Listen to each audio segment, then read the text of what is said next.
O segundo livro das Crônicas, capítulo 13. No ano 18 do reinado de Jeroboão em Israel, Abias se tornou rei de Judá e governou 3 anos em Jerusalém. A sua mãe se chamava Micaía e era filha de Uriel, da cidade de Gibeá.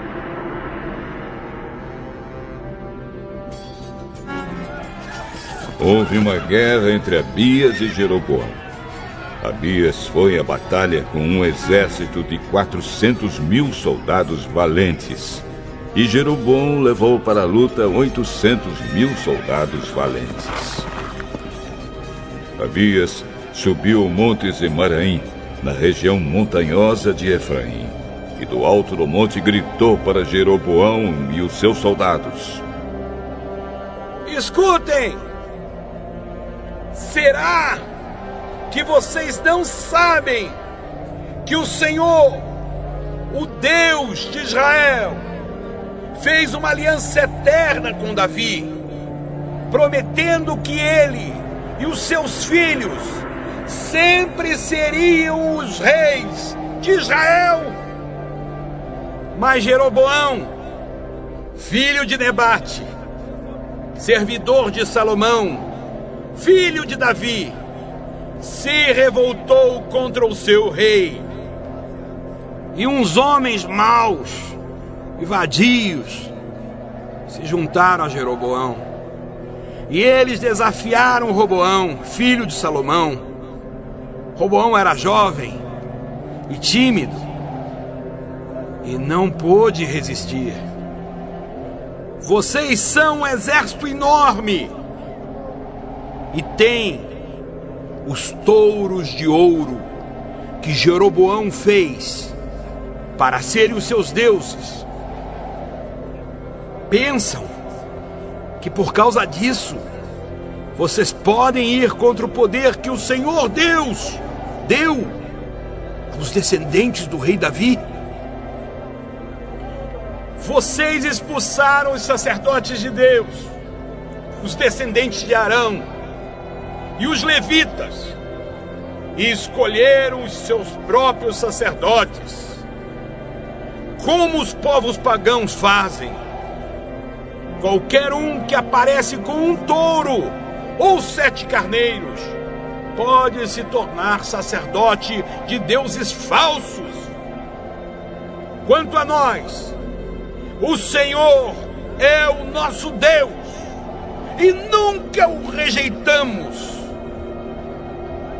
Os nossos sacerdotes são descendentes de Arão. Eles servem a Deus e são ajudados pelos levitas. Todos os dias, de manhã e à tarde, eles apresentam a Deus sacrifícios que são completamente queimados, oferecem incenso cheiroso, colocam os pães sagrados na mesa pura, e à tardinha acendem as lamparinas do candelabro de ouro, pois nós obedecemos às leis do Senhor, nosso Deus.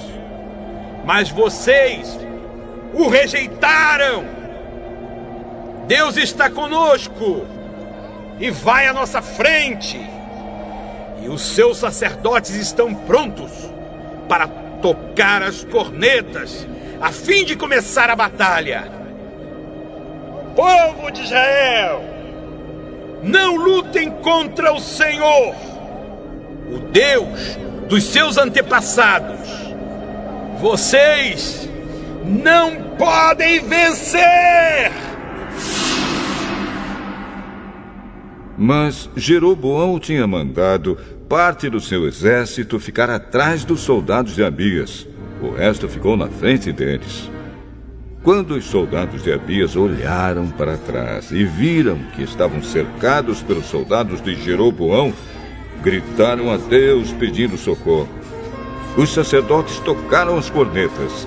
Os soldados de Abias gritaram.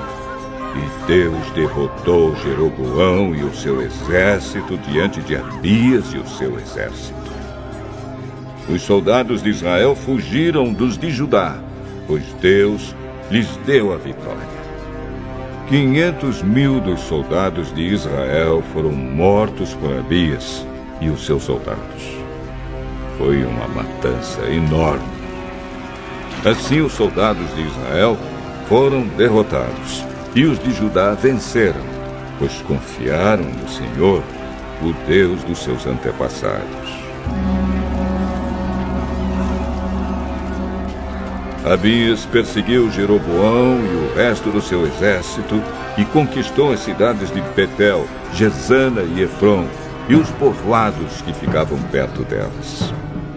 Durante o reinado de Abias, Jeroboão nunca voltou a governar. Finalmente, a ira de Deus atingiu Jeroboão e ele morreu.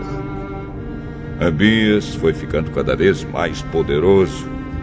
Ele casou com 14 mulheres e foi pai de 22 filhos e 16 filhas. O resto da história de Abias, tudo o que ele fez e disse, está escrito na história do profeta Ido.